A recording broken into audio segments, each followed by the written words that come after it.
La connexion à maintes formes se fait par réseau local ou Internet selon le droit d'accès administrateur ou demandeur accès limité.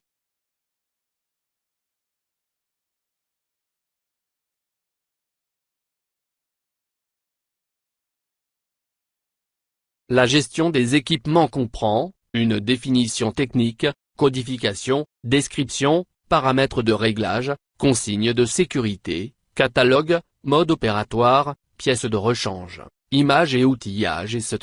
Une définition commerciale, marque, fournisseur, date de mise en service. La fiche technique comprend l'image de la machine et d'autres fenêtres soit des documents Microsoft Word ou PDF. Une arborescence de 4 niveaux.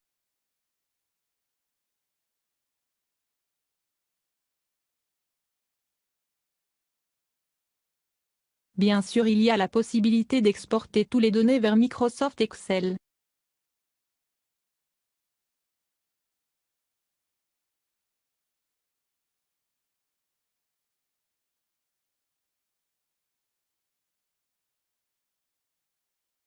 La gestion des intervenants, les techniciens, demandeurs d'intervention, sous-traitants et responsables maintenance qui sont identifiés par nom, prénom, matricule, qualification, service, date d'embauche, taux horaire. La qualification est le critère distinguant les intervenants. Seule la qualification demandeur est autorisée à demander une intervention, demande de travail. Les pièces de rechange sont identifiées par code, désignation, groupe, famille, sous-famille, stock et prix de revient. Ces pièces peuvent être ajoutées au bon des travaux qui enregistre les quantités et les valeurs lors des entretiens. Le plan de maintenance est un outil qui permet d'organiser la maintenance préventive. Dès la première utilisation d'un équipement, il est identifié par travail à faire, organe à contrôler, fréquence, temps estimé et intervenant.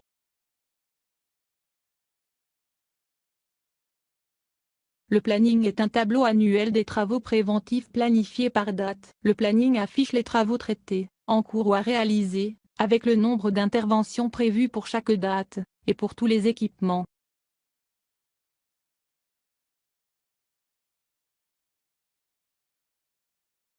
Une des particularités fondamentales de Mainteform est la rapidité de créer une demande de travail. À la défaillance d'un équipement, le demandeur agit directement par le biais d'une interface simple, demande de travail, et d'y entrer les informations nécessaires, vues dans cet écran, demandeur, zone, sous-zone, description de la demande. L'émetteur et la date sont saisis automatiquement.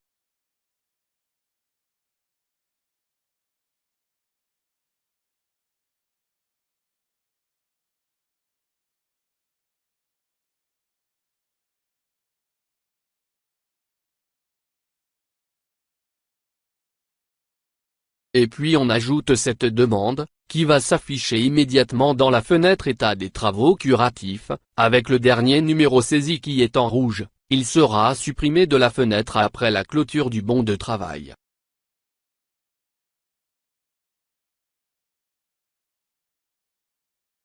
Le bon de travail est une interface de saisie des détails d'une demande de travail, numéro BT, numéro DT, l'équipement, les pièces à rechanger, la nature, la description, l'heure du début et de la fin de l'intervention, la cause et le type de la panne, le niveau d'urgence, les intervenants, l'heure d'arrêt et du démarrage de l'équipement. La saisie du bon de travail prend en considération le stock et l'existence des pièces dans le magasin, l'arrêt ou non de l'équipement puisque l'intervention peut se faire en état d'arrêt ou de marche de l'équipement, l'état du bon, en cours ou traité. Le bon de travail est alors automatiquement créé dans l'historique. À noter que les préventifs ont aussi un bon de travail pour les réaliser.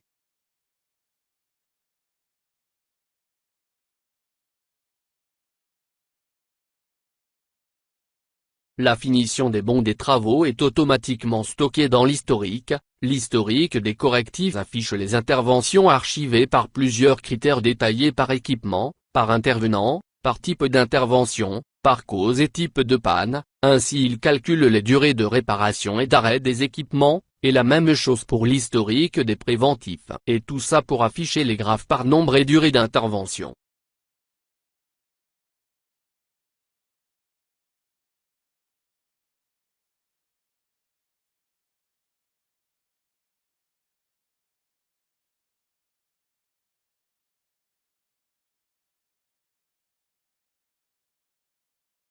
Pour les indicateurs de maintenance, il existe deux indicateurs, financiers, coût de la maintenance, taux de réalisation des travaux préventifs et curatifs. Indicateur de FMD, fiabilité, maintenabilité et disponibilité. Affiche par mois le temps d'arrêt, MTBF, MTTR, disponibilité et objectif.